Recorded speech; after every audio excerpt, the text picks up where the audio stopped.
Hi class, today we'll be discussing section 5.1 dealing with continuous mappings. Okay, so let's recall something from an analysis class first. Here. So remember that we say function f from R to R, meaning f is a real valued function, is continuous if for every a in R and every epsilon greater than 0, a real number, then there is a delta greater than 0, a real number,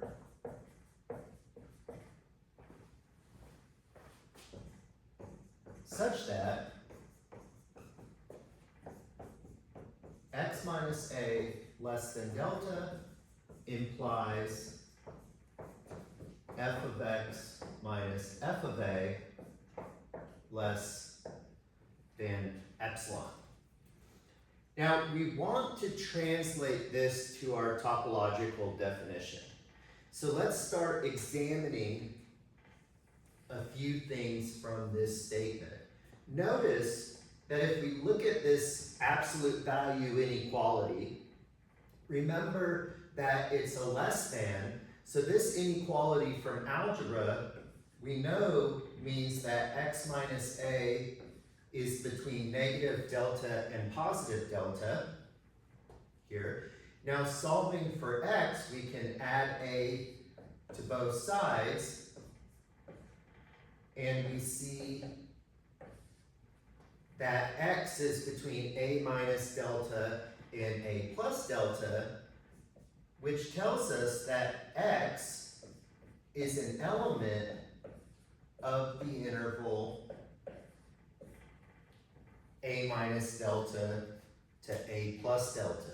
Similarly, we can make the same argument here. If we look at this similar statement, absolute value inequality less than, so we see that f of x minus f of a has to be between negative epsilon and epsilon. Solving for f of x,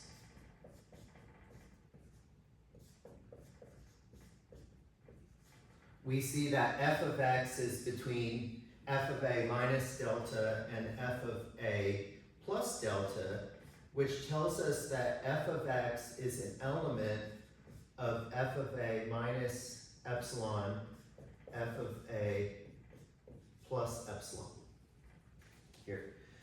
So what we've done is we've translated these statements to a statement about sets.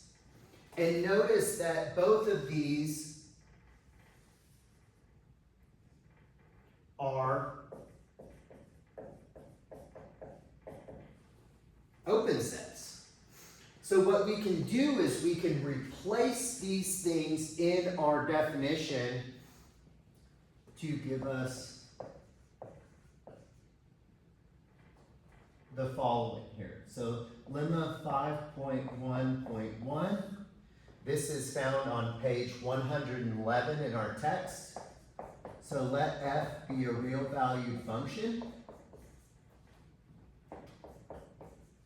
Then f is continuous if and only if for each a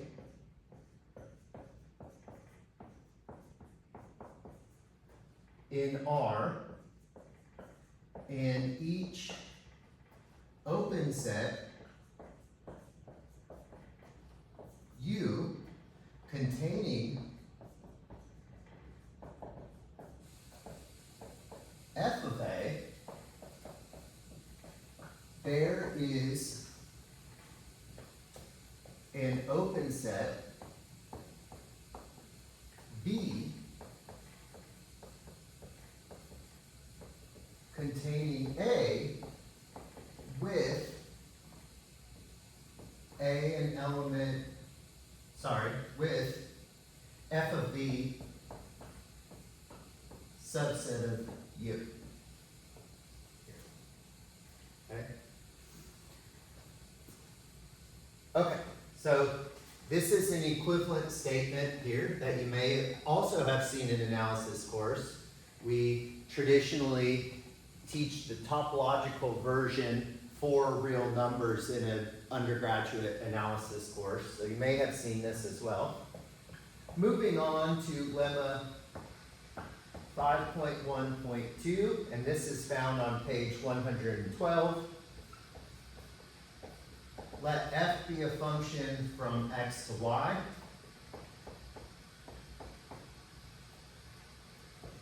And tau prime be topologies on x and y respectively. So x tau is a topological space and y tau prime is a topological space. We get the following here, and this is my abbreviation for the following are equivalent here. So this is a list of conditions where as long as one holds, all of the properties hold, okay? Okay, so the first is that for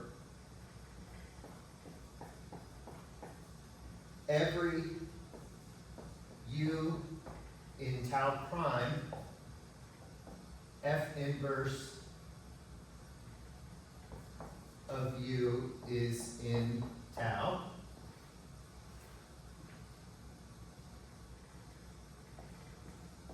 And 2, for every a in x and u in tau prime with f of a in u, there is a b in tau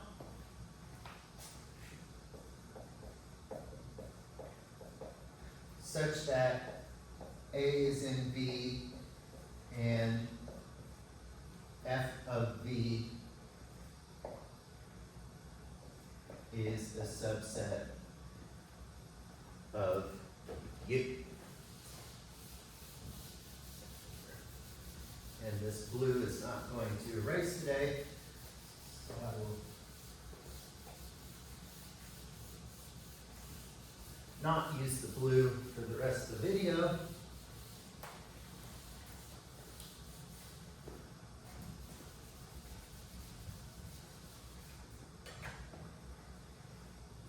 Okay, so combining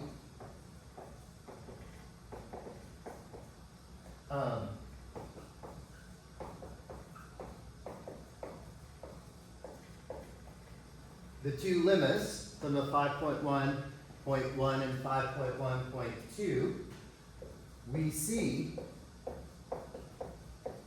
that f is continuous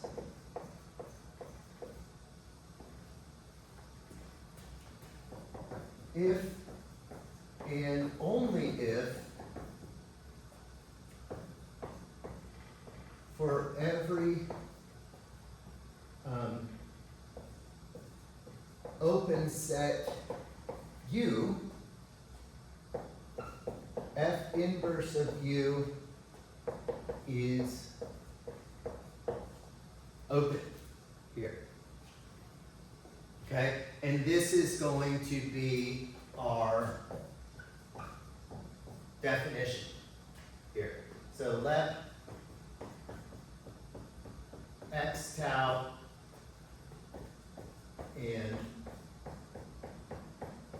y tau 1 be topological spaces. Let F go be a mapping from the set X to Y. Then F is continuous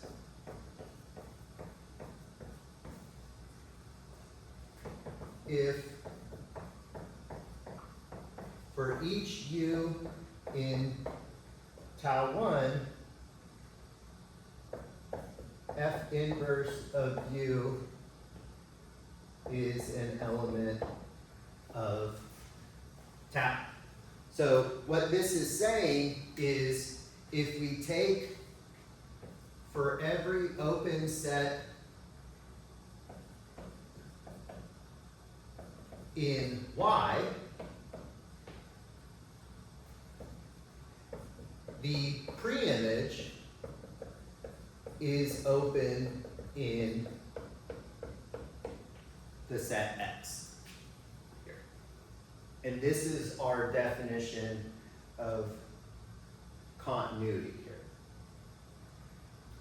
And notice that this was one of our conditions that needs to hold for F to be a homeomorphism. So now we can replace that condition stating F is continuous, right? So F needs to be a bijection and F needs to be continuous.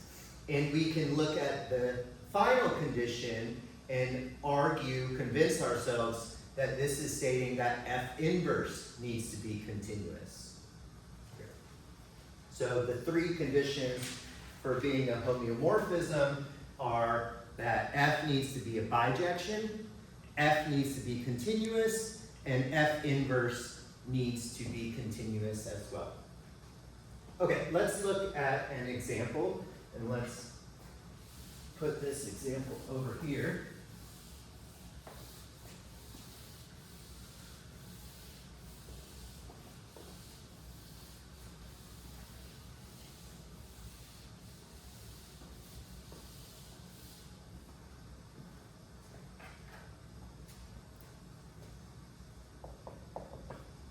So let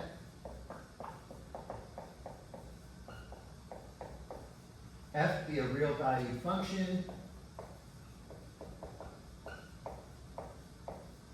be defined by, and we'll look at our first example.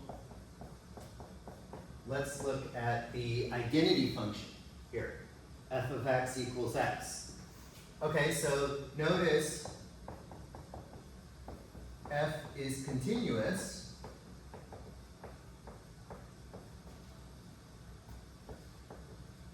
since if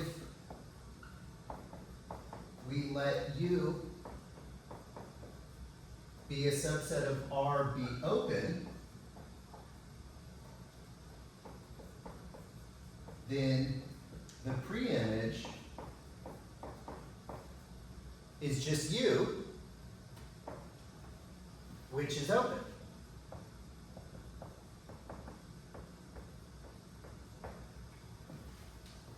Right? So if I take a set here in the codomain that's open, and I look at the preimage, well, since X maps to X, right, it's the identity, the preimage is just that entire set, and we already said that this was open in R in the codomain, so it has to be open in R in the domain. Okay, let's look at another example here. Let's look at the cubic function. F of x equals x cubed. Okay, so notice that here F is continuous since if we consider U to be an open interval, which is a subset of R, then the preimage of U consists of all x in R such that this happens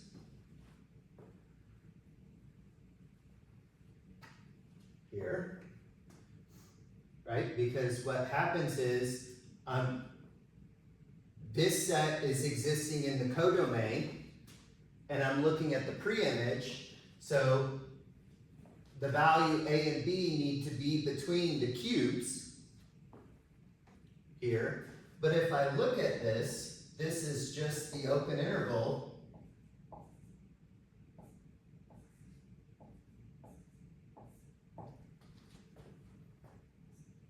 cube root of A to cube root of B, which is open. And notice here that I didn't take an arbitrary open set, but I looked at a basis element and argued that if I take a basis element which is open in the codomain, then the pre-image is open in the domain. And this suffices to show that F is continuous because any open set is a union of these. So a union of these open intervals is going to be a pre-image, the pre-image is going to be a union of these open intervals, which still is open. So it suffices just to look at an open interval for this argument.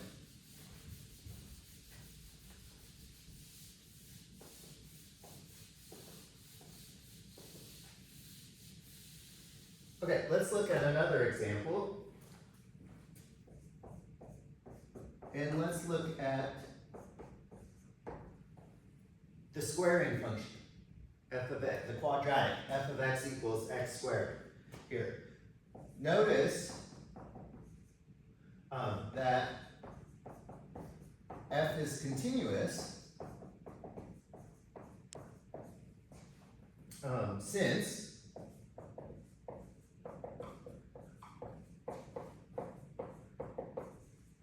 if we consider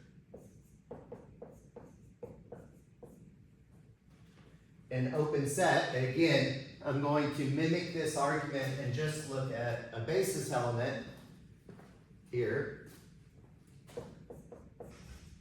then the pre-image, what does the pre-image look like?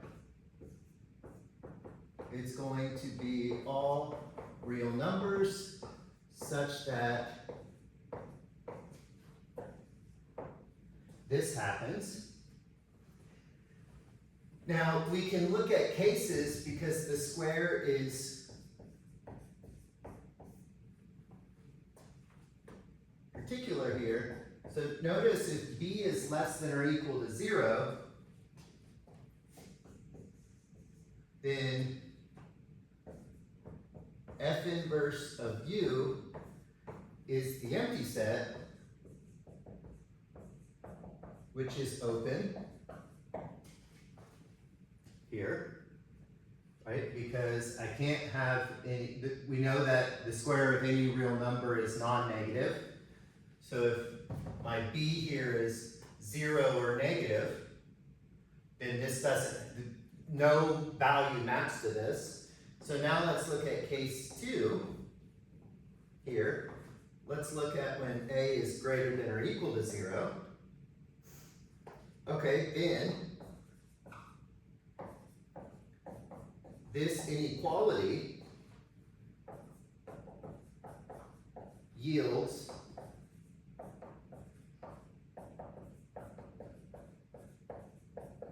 the two intervals square root of a to square root of b and negative square root of b to negative square root of a,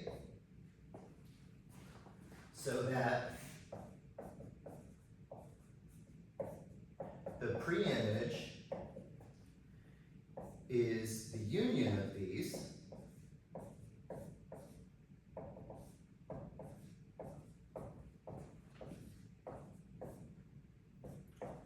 which is open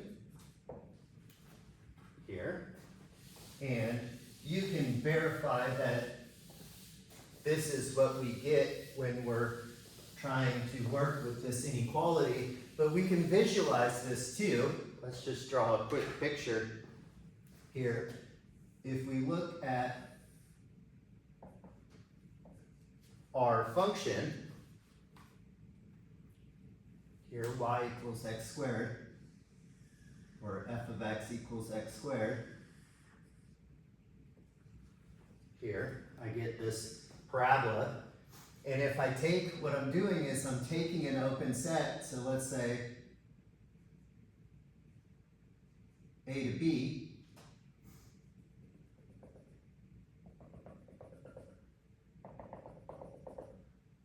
and what I'm doing is I'm looking at the pre-image. So notice that the pre-image here, this is negative square root of a.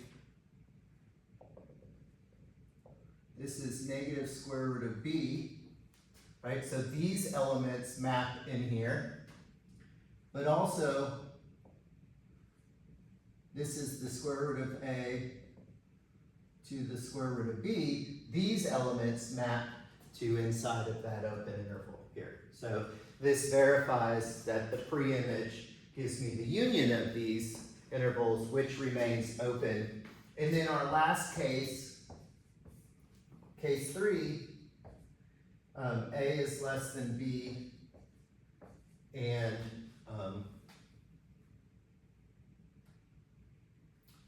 a is less than 0 and b is greater than 0. So then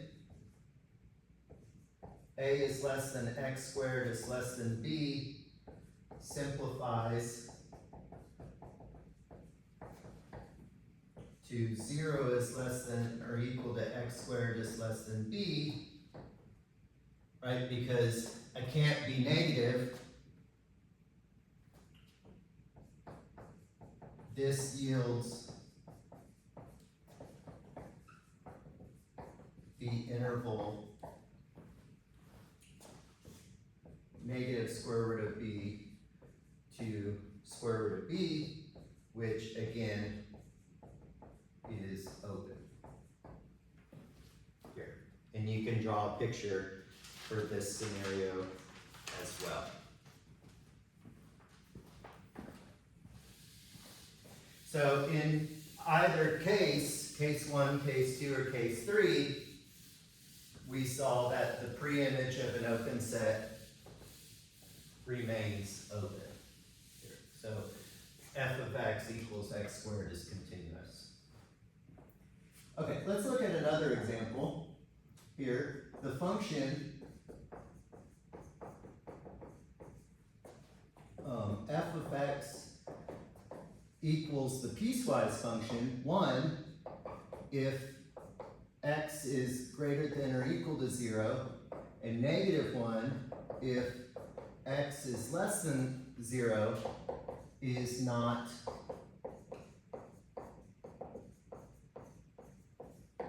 continuous. Now, what we want to do is we want to argue that if we take an open set in the codomain, the pre-image is not open in the domain, right? Okay, so let's notice that the pre-image of the open interval 0 to 2 is the ray 0 to infinity, including the value 0, which is not open here. Okay? So here's my example of an open set in R where the pre-image under this function is not open in R. Now, a warning.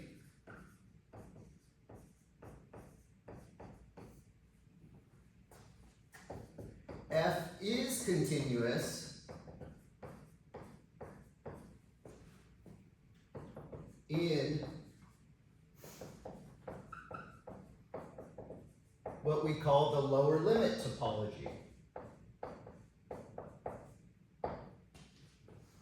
So if I define F to go from R equipped with the lower limit topology to R with the standard topology, then F would be open, because now this is an open set in the lower limit topology, okay? So we do have to be a bit careful on how we discuss continuity from our sets X to Y. Here. Okay, so let's look at the following proposition.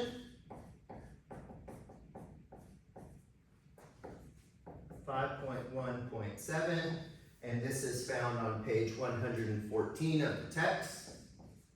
So let F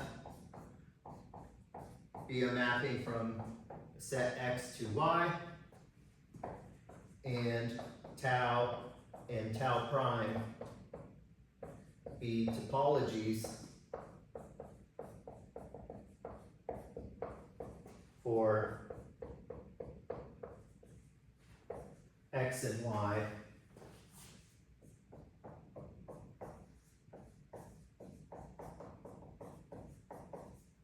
respectively. Then F is continuous if and only if for each element X in X and U in tau prime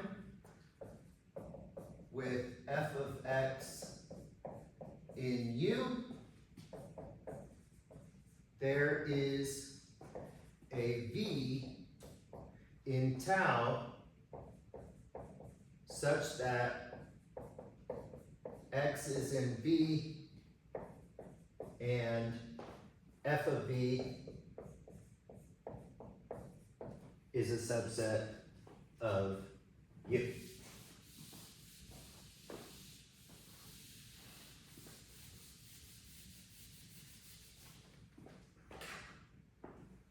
Okay, so before we continue on, we should note the following hold truths. So I'm going to list these as a list of facts.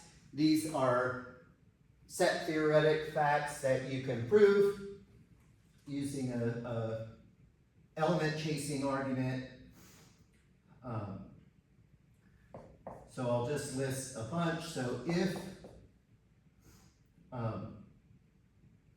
let's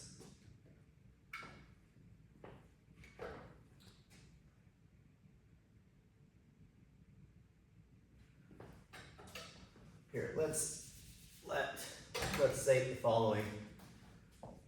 Let F be a mapping from A to B, and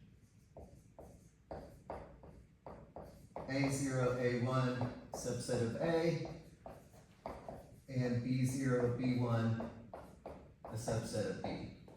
Okay. So if A0 is a subset of A1, then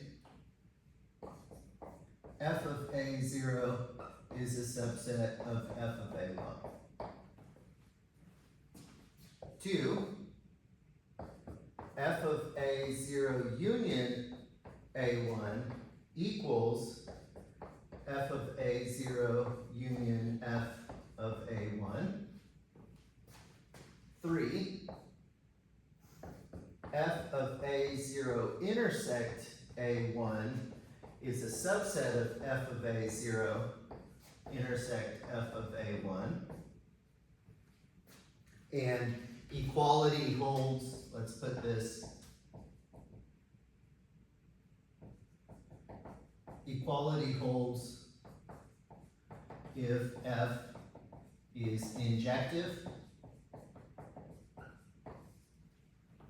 So this is equality here if F is 1 to 1.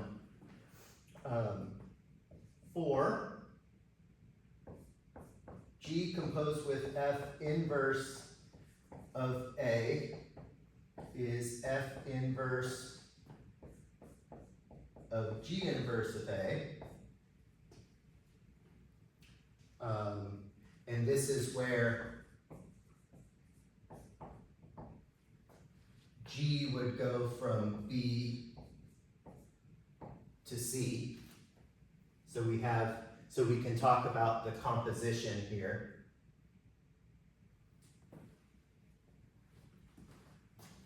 Five, if B0 is a subset of B1, then the preimage of B0 is a subset of the preimage of B1. 6, the preimage of B0 union B1 equals the preimage of B0 union the preimage of B1.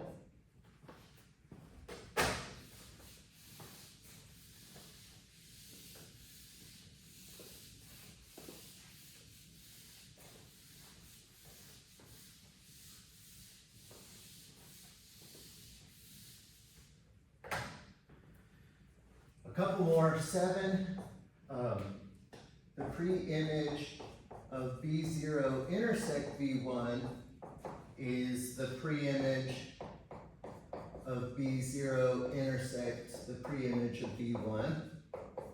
And finally, the preimage of the difference B0 minus B1 is the preimage of B0 minus the preimage of B1. Okay, so we can use these, we will use these throughout the course now that we know them. So this leads to our next proposition, 5.1.8. And this is found on page 114. So let f be a function from the topological spaces x to y, and g be a function from y to z. And let these functions be continuous. And I'm going to be a bit lazy and stop writing the topologies tau associated with all of these here, but x would have a topology tau, y would have a topology tau prime, or tau 1 we can call it, and then z would have a topology tau 2. Okay, then we can conclude that the composition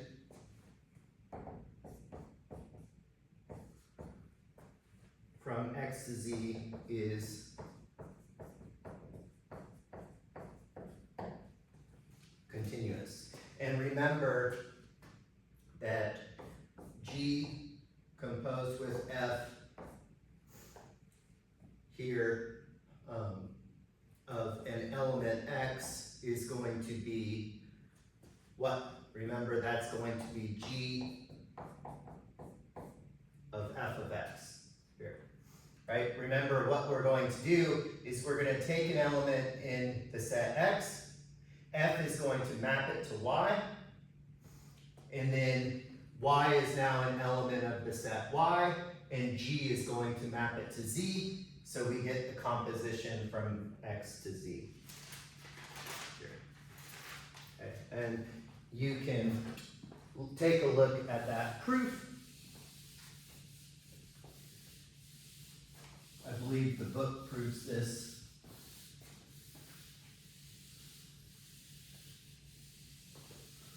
Statement. Okay, let's look at the next proposition. Proposition 5.1.9, and this is found on page 114, and it states if we have a function from x to y, then f is continuous if and only if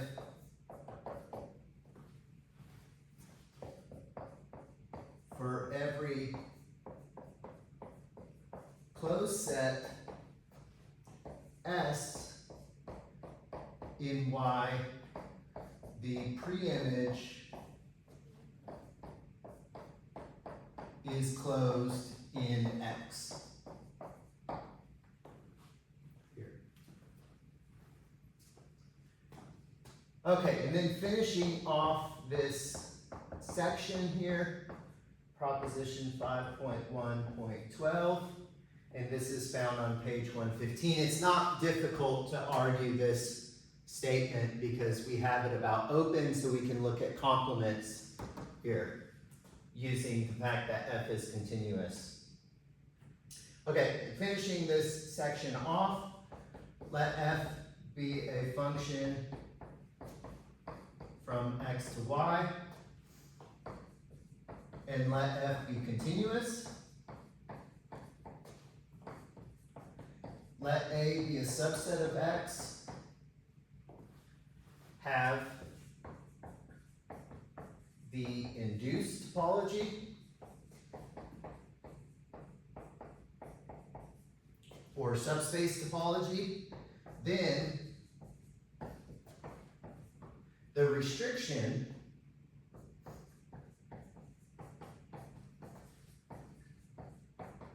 function, this is the restriction of F to A, is continuous. And this is a very easy statement to prove as well.